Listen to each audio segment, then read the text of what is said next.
Welcome to Salesology, conversations with sales leaders, the art of faster, easier, more profitable sales. When you're ready to transform your sales for today's transforming market, we've got you covered with your host, the queen of cold calling and founder of Salesology, award-winning author, speaker, sales trainer, and coach, Wendy Weiss. Hi, welcome to Salesology, conversations with sales leaders, the art of faster, easier, more profitable sales. And I'm your host, Wendy Weiss. I am the founder of Salesology, creator of the Salesology prospecting method, and I'm also known as the queen of cold calling. Well, today, my very special guest is Mark Wigginton. He is a personal coach and sales strategy advisor. His company is focusing on results. And Mark is a seasoned coach. He's a consultant. He's a strategy advisor. He has over 30 years of sales experience.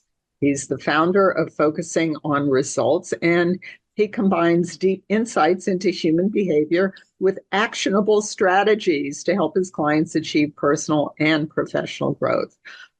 He's been doing this since 2001, and he's worked as a coach and consultant to business development executives and teams, helping business professionals clarify goals, strengthen teams, and cultivate their growth. His many years in sales taught him the power of focused goal setting and resilience, lessons that are integral to his coaching approach today. And I definitely want to find out about goal setting. And in addition to his professional accomplishments, his personal journey reflects his dedication to personal growth and achievement. Starting as a couch slouch at 45, he transformed his life through disciplined goal setting, ultimately completing 18 marathons and an Ironman triathlon. Welcome, Mark. That is very impressive. Thank you for having me today, Wendy. Well, so happy to be here. My pleasure. So let's get going right at the beginning. How did you come to be a personal coach and sales strategy advisor? Tell us about your journey. Sure. So my journey is long and twisting. So I'll try to give you the high level view of this thing as we go through. I've had three major sections in my career that all kind of culminated together in my coaching and in my sales experience. And I've kind of started in my mid to late 20s, when I worked for a technology company out of California called Rome. It was a telecommunications company that ultimately was bought by IBM. And I had my very first sales training, formal sales training, when I went to that job, when I went through that role. And I was introduced to some really key principles that have followed me throughout my career, some ideas that really tie into the importance of customer focus whenever we're dealing with our clients. And it's funny, Wendy, I learned three things in that class 40 years ago. And it was the importance of focusing on your customer, earning the right to advance through the sales process, and then persuading through involvement. So telling is not selling. And the thing that's kind of interesting about that is, until very recently, I had so ingrained that I thought it was my idea. And I just went back to in my folder, I still have the notebooks from 40 years ago where I highlighted that on the very first page of the very first booklet. So it's amazing how that worked. After a while, I went back to school. I got a master's degree in counseling psychology, and I worked in community mental health for a while. So I worked in every setting you can imagine: private practice, groups, schools. I live in Austin, Texas. So I worked at the county jail in Austin, the Travis County Jail. And working as a counselor, I learned the next really important tool in my sales toolkit. And when you work as a counselor, your job is to really get the other person talking. So you kind of keep them in the spotlight. And I learned to kind of integrate that into my focus model, to bring that into my counseling, but also to bring the spotlight into something that became ultimately for me the sales spotlight, again, as part of focusing on the customer. After community mental health, I worked as a management consultant. I worked as a sales trainer. I worked as a sales coach. And I took all those different pieces together into the work that I did in that role. And I added kind of the last piece to my message, which I worked with another consultant, kind of a motivational speaker. He would kind of do a keynote, and then I would stay with the team for a couple of weeks to work with the sales teams. And he taught me that nothing is more important to your customer than their customer. So that means our job is to really understand what's going on with their customer. And I cultivated all that, brought all that back together. And in the last 20 years of my career, I went back into selling. I brought all those key elements into my selling as part of my consultative model. And now as a personal coach, I work a lot with business development folks who are in transition or new business people who are starting out. And I teach them these ideas and concepts. That's me in 2 minutes. Okay. Well, thank you for that. And I do have to ask the question, 45 years old, you decided to start competing in the Ironman triathlon and running marathons. How did that happen? Well, that was kind of at the end of the time when I was working as a management consultant. And at that point, I'd spent about 10 years on the road and basically wasn't living a healthy lifestyle anymore. I was about 45 pounds heavier than I am now.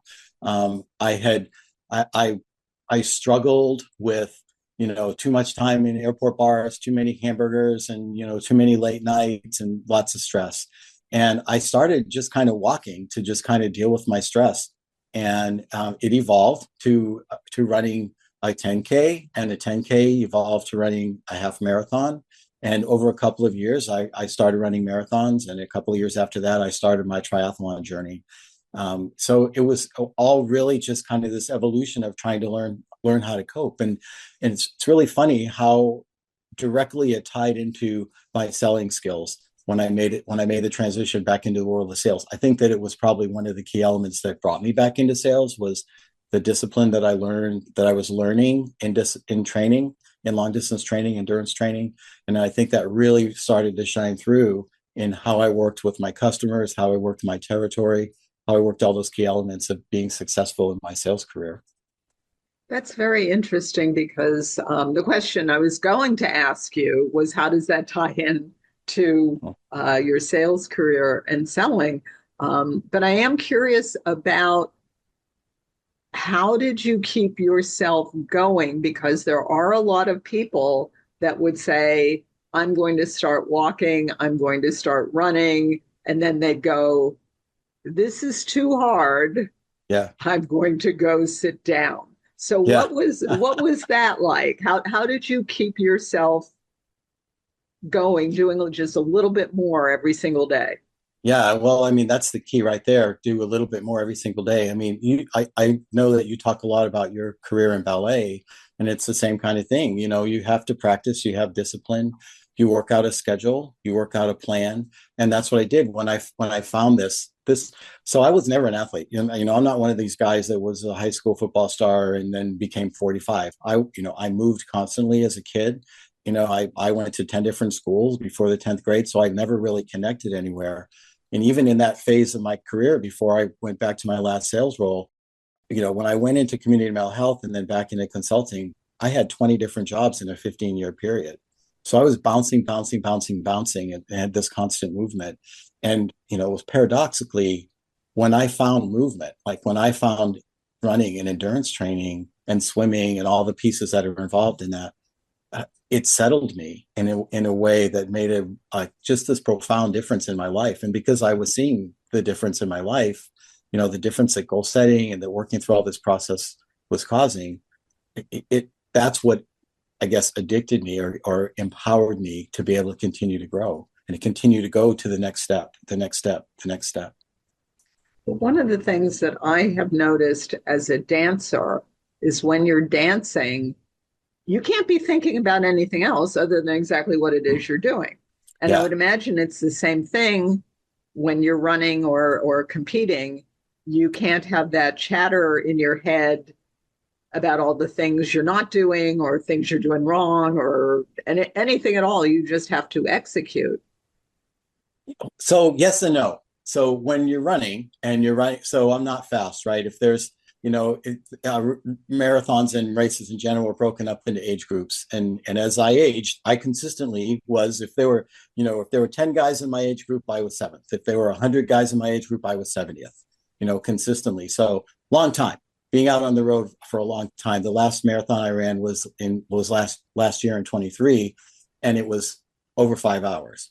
So there's a lot of time to be in your head when you're running, and you're in, and actually that's, I think, was part of my sales success as well, is that I could kind of work through things. Now that's put that in a box and talk about in a triathlon, and regardless of the distance of triathlon, you have to be in a day type hour, minute by minute compartment when you're in triathlon, because when you're swimming, you have to focus on every single stroke, dodging all the people that are around you, and all you can do is focus on that. When you get on the bike, all you can do is focus on the amount of time that you're going to be on the bike and that you're going to be working through that. You have to be planning ahead. So you have to be feeding yourself for the run, but you've got to be 100% focused on what's happening around you on the road. And then when you get to the marathon, at the end of the bike ride and the swim, you get to the fun part, right? You get to the marathon when, again, you have a chance to relax and just kind of keep moving forward. Okay. So how does that relate to goal setting? And give us some do's and don'ts about goal setting. I would love to do that. So it definitely relates to goal setting, because you certainly can't go out and go, dude, I'm going to go out. You can't do that with a 10K, really go out, dude, I'm going to go out and run a 10K, but you certainly can't go out and do that with a marathon. So you have to have a long process that's in place. You have to really be able to kind of focus on incremental goals that build to a longer goal. And I think in my sales career, that's when I really started to see the change in my career, when I went from kind of a mid-level person to kind of the top performer in the company. And it was because I was able to break things down more simply into the goal setting process. And, it's kind of kitschy, I guess, or whatever, but I've talked about the ABCs, right? So the ABCs of goal setting and the ABCs of endurance training and most things, I think, are accept the reality of where you are, right? You can't worry about what it was like yesterday. You can't futurize about what you want it to be like now. You can't be 64 years old and thinking that, dang, I'm not nearly as fast as I was when I started this journey in 45. You have to accept the reality of where you are today to be able to move forward. So then the B is you have to constantly stay focused on the basics. So basics mean breaking the goal setting down to the really fine level. But basics is even things like, if you're running, you've got to be aware of everything down to your sock, right? Because if your sock is wrong or your shoe is loose and you get a blister in mile 5, you got, hours to go down the road. You've got a lot to do. So focus totally on the basics. In selling, that means queen of cold calling, right? That means getting out front of your customer. That means talking to somebody. That means getting eyeball to eyeball, whether it's real or Zoom or whatever, but being able to talk to another person. And the third thing, the C, is consistency, right? Making sure that you do everything regularly every day. It's so much better to do a little less every day consistently than to have just a big flurry of activity or a big flurry of rush. And that's kind of the foundation of goal setting. Accept the reality of where you are, go break it down to the basic level of what you need to do, and then consistently work towards your goal.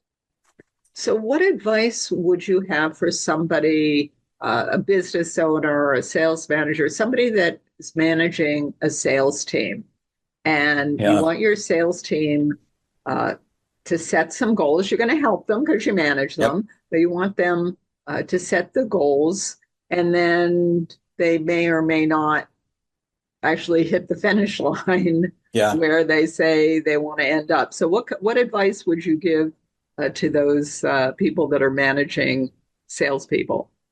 To help them set the goal, or if they don't accomplish the goal? Well, to help them set the goal and achieve the goal. Okay. So to help them set the goal, step one is they need to set the goal, right? I mean, I don't know if you ever had this experience, but for years, so I loved the last job that I had. And I told you before that in a 15-year window, I had 20 jobs.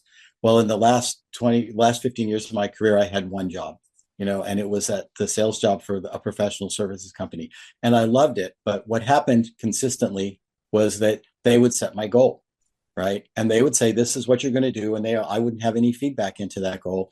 And Wendy, I would basically blow that goal off. I mean, I would set my own goals, right? And I would meet my personal goals, which consistently were higher than the goals that they would set for me. And I think that's key for any leader to help the other people own the goal. They've got to be empowered to reach that goal. It's back to the question you asked about this step by step for the running. I own that goal. I'm the person that said I'm going to go out and do this, and so I was invested in making it happen. And I think the same thing is true. You can help them with, either as a coach or coaching as a sales manager, but really helping them be involved in managing the goal themselves. There's a really good book that I actually didn't discover until I moved into my coaching practice, and it's called The Coaching Habit, and it's by Michael Bungay Stanier, and it's not written for coaches. It's written for managers, right? It's written for strategic leaders to work through their people. And I'm going to turn my head because the 7 questions, I keep his 7 questions on my wall because I do use them in my coaching process. But, the whole point of his sequenced questions model is to empower somebody to uncover their own answer. So, what's your goal going to be like today? What are the main things that you want to accomplish? What else do you need to accomplish? What are the key steps as you go through there? What do you think the challenges are going to be in reaching your goal? What do you want the outcome to be? How can I help you get to your outcome? If you say yes to this, what do you have to let go of? What do you have to say no to? And finally, what is most useful for me to help you accomplish a goal? So those 7 questions are just laid out in that format in that book, and they really are about empowering your team to be able to go out and perform. So are they more likely to achieve their goal? I mean, I think what I hear you saying is they're more likely to achieve their goal if they choose it themselves. Right. If they own it. And again, you might be in a place where, depending on the size and scope of your company, the team might have a 15 million or a $50 million goal, right? But and so you've got to divide it out at some level as the manager, and at the same time working with the individuals to help them figure out what they can step up to, what they can own, gives them a different level of power than if they're, I don't really want to use the word victim, but you know what I'm trying to say. I mean, if it's forced on them and they don't really have ownership of the goal, they're not as invested in accomplishing it. I will tell you straight up, Wendy, I was never invested in accomplishing their goal. I would roll my eyes and I would set my own goal.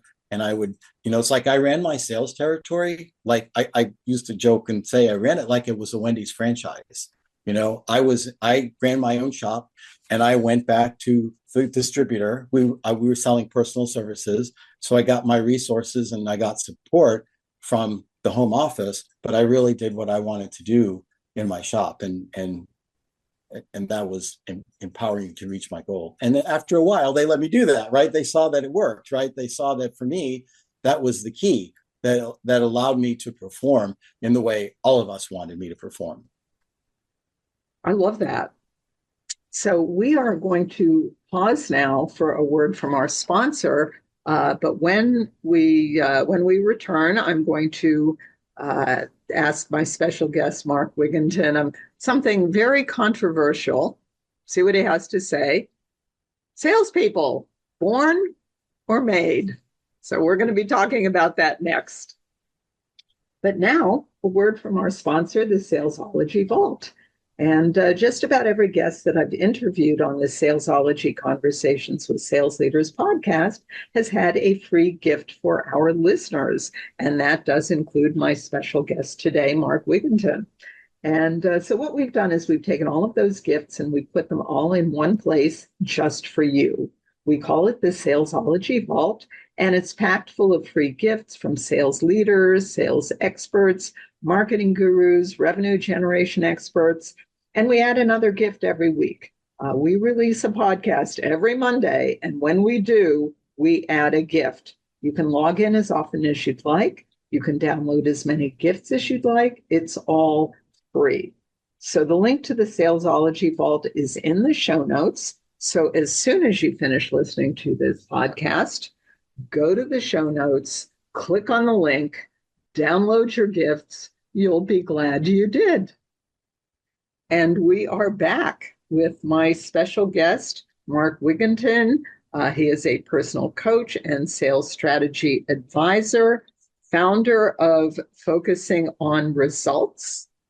And now the big question mark, salesperson, born or made? Your opinion. That's the answer right there. Yes, born and made. Right. I really believe that. I think that my own journey is kind of an example of that. Right. That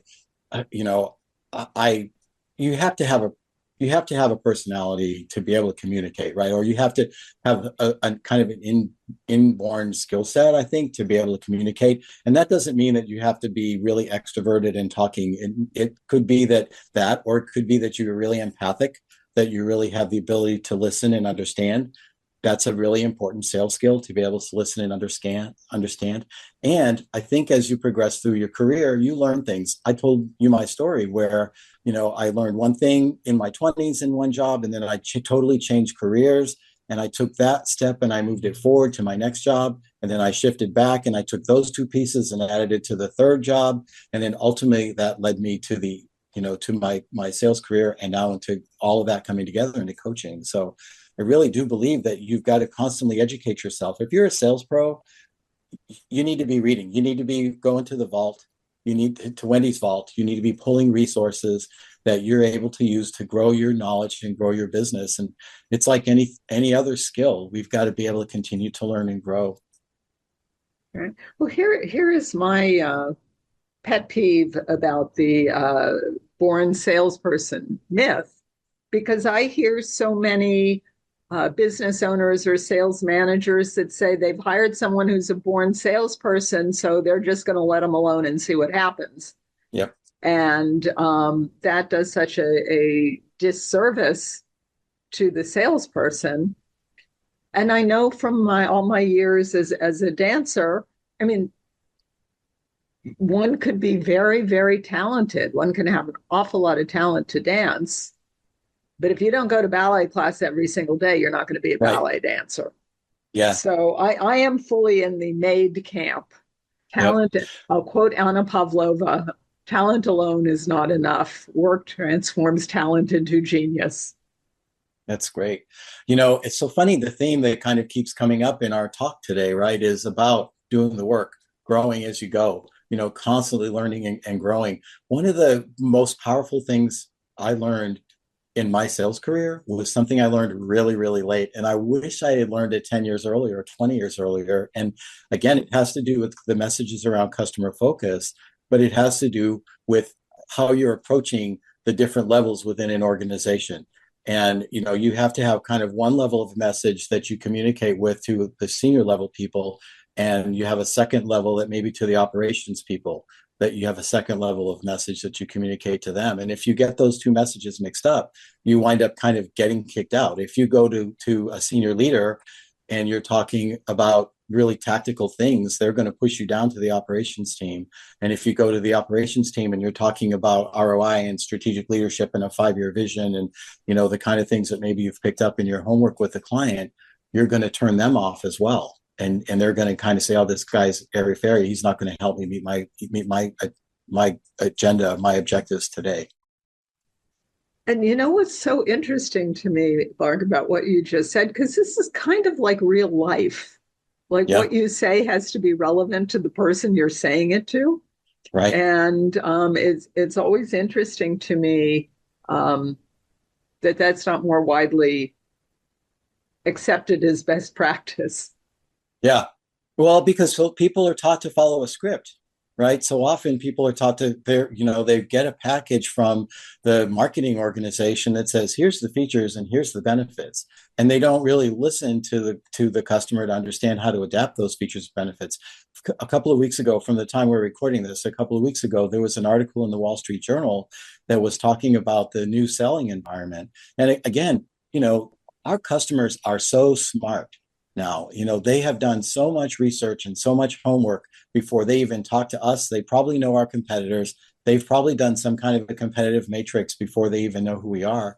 And so the standards, what they expect for us as salespeople is even higher than it's ever been. So when we go in, we've got to understand what's going on in their business. we've got to be able, there's nothing more important to them than their customer, right? So we've got to understand how to make sure that we're helping them grow their business, keep their clients, and add new clients to their business, whatever their business is. And so we've got to be able to communicate and understand competitive differentiation as well, to be able to understand how our solution is different than our competitor solution, because they've already got a baseline knowledge of that. Absolutely. They're counting on us, trusting us to bring that kind of knowledge to the conversation.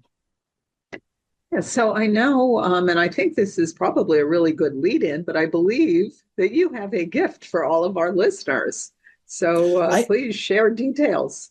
I do. And something that's very important to me, that last phase of my career, I was really fortunate that I worked for a professional services company that focused on business development services, right? We sold capture training, sales training, and proposal support and all those kind of tools. And so I had an opportunity to look at hundreds over the last 20 years of the time that I worked for that company. I think literally thousands of sales documents. And I had a pretty basic starting point of a checklist that I would go through. And it was 4 key items. And it takes about 5 minutes to go through the 4 key items and make sure that your document, that your written documents, your proposal documents, or your key messages are customer focused. So I'm going to provide a kind of a little cheat sheet that has the 4 key elements to look at. And again, it's not something that's going to take you a ton of time to go and learn. It's something that you can look at, pick up a document and go, all right, whose name is mentioned first and whose name is mentioned more often, and those kind of things. So you can download it from Wendy's Vault, and then you can immediately put it into action. Okay, that sounds like a wonderful, amazing tool, and I'm going to download it myself. So to download, what is the name of your gift? It's the 4-question customer focused document. Very fancy.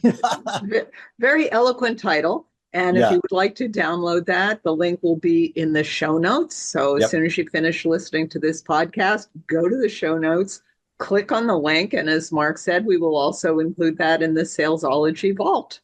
And if people want to connect with you, Mark, where can they find you?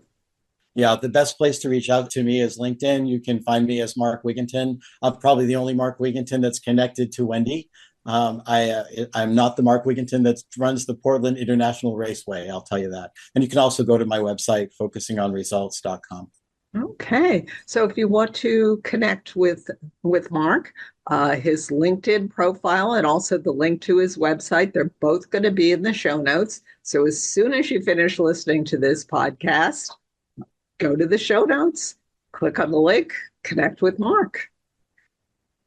And you have been listening to Salesology, Conversations with Sales Leaders, with my special guest, Mark Wigginton, who is a personal coach, a sales strategy advisor, and the founder on Focusing on Results. And if you have found value in listening to today's podcast, then please think about one sales leader, one business owner, one entrepreneur, somebody that you know that might also find value in listening to this podcast. And please do share the link with them. And until we meet again, visualize yourself surrounded by cash, really large bills. You've been listening to Salesology, Conversations with Sales Leaders, the art of faster, easier, more profitable sales. Be sure to follow so that you don't miss a single episode. And while you're at it, please leave a rating and review, and be sure to share it with your friends. Tune in every week for more exciting insights and wisdom on transforming sales. And until next time, visualize yourself surrounded by cash, very large bills.